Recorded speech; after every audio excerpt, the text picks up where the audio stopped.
Verse 2. Let's read that together. John 1 and verse 2. He was in the beginning with God.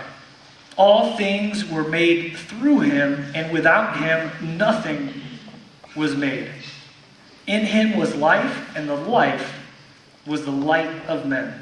Pause right there, your attention. Did you see that? He was in the beginning with God. I seem to remember another book in the Bible. In fact, the very first book in the Bible, Genesis 1 and 1, that says what? In the beginning, God created the heavens and the earth. In the beginning, God. Now, when you get down to the nitty-gritty, your worldview, your faith, starts right there. In the beginning, what? In the beginning, there was just a chemical just kind of floating around, and there's a big boom, and then it floated on shore, and it grew an eyeball, and then, over several millions of years of random chance, there's an ape, and then all of a sudden, another million years, dude had a briefcase. Yeah, how's it going? It was billions of years. Now, obviously I'm being facetious, and hey, I love my brothers that have a different worldview, and I pray for them.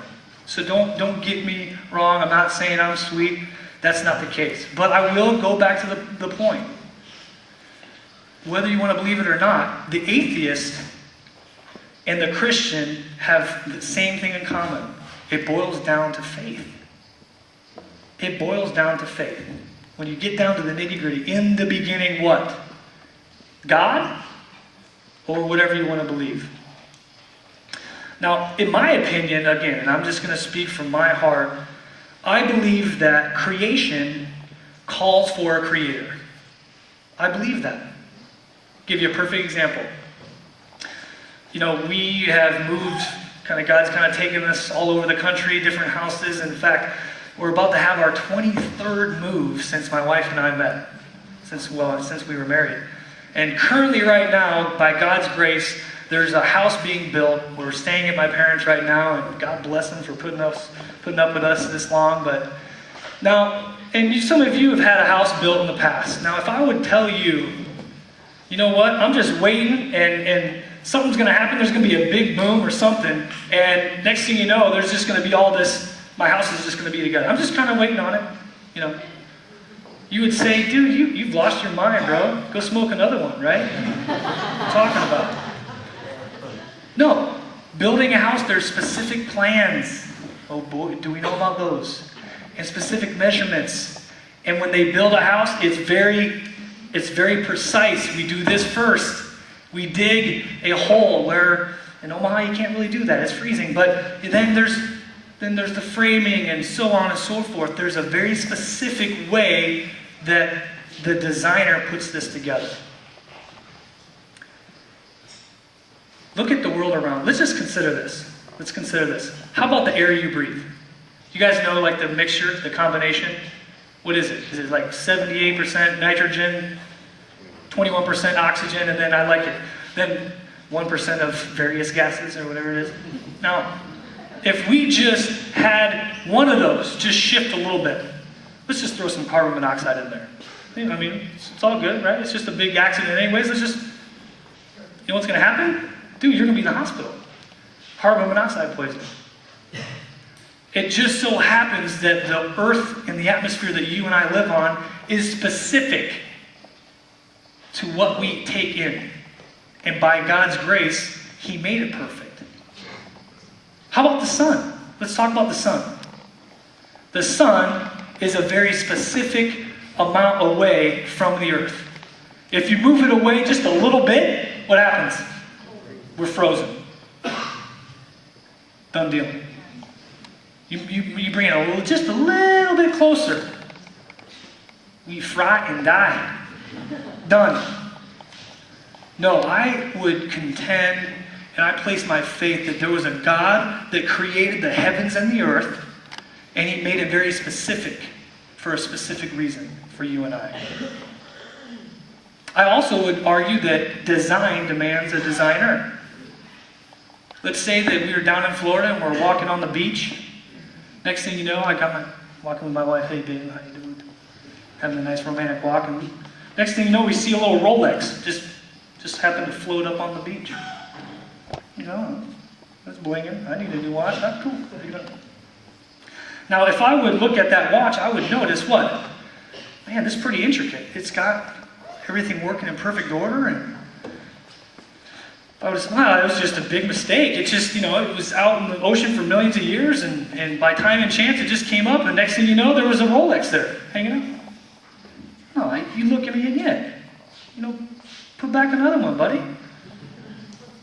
Design demands a designer. That watch had a watchmaker that was very specific. Now,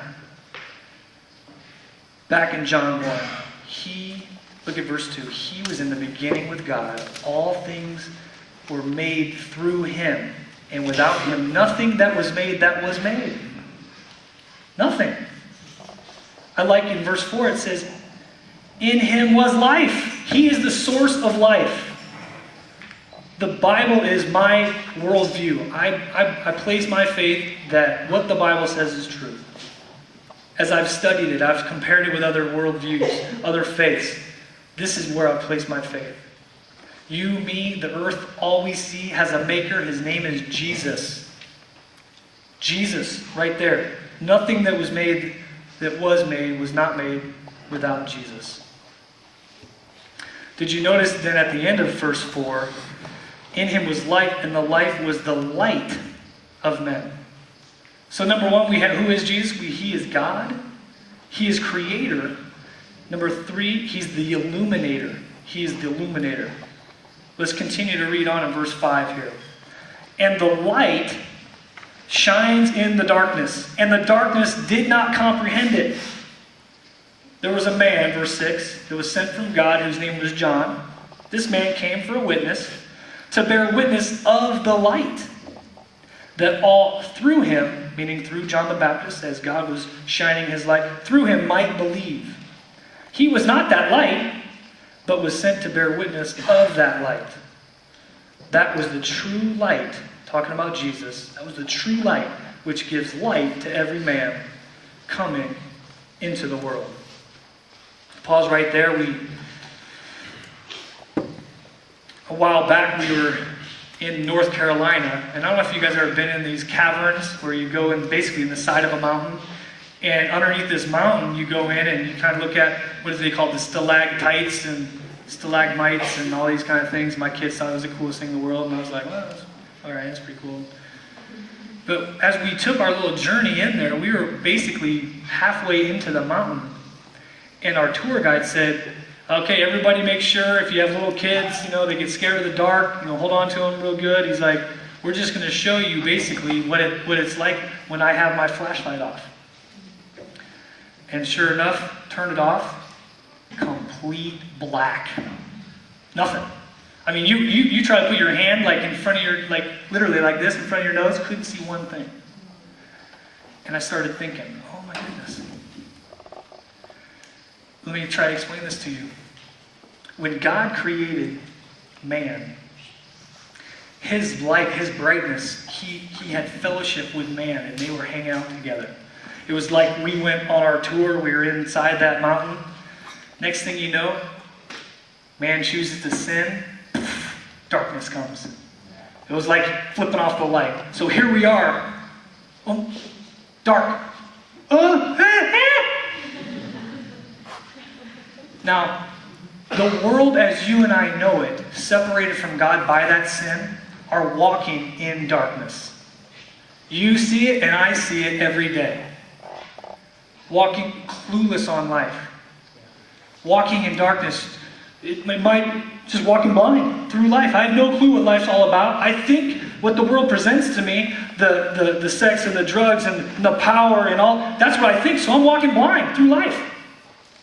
Apart from that light that starts illuminating to what true life is all about. And some of us have had that experience.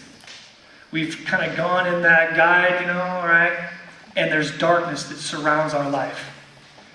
and we are clueless on life and we call out to God.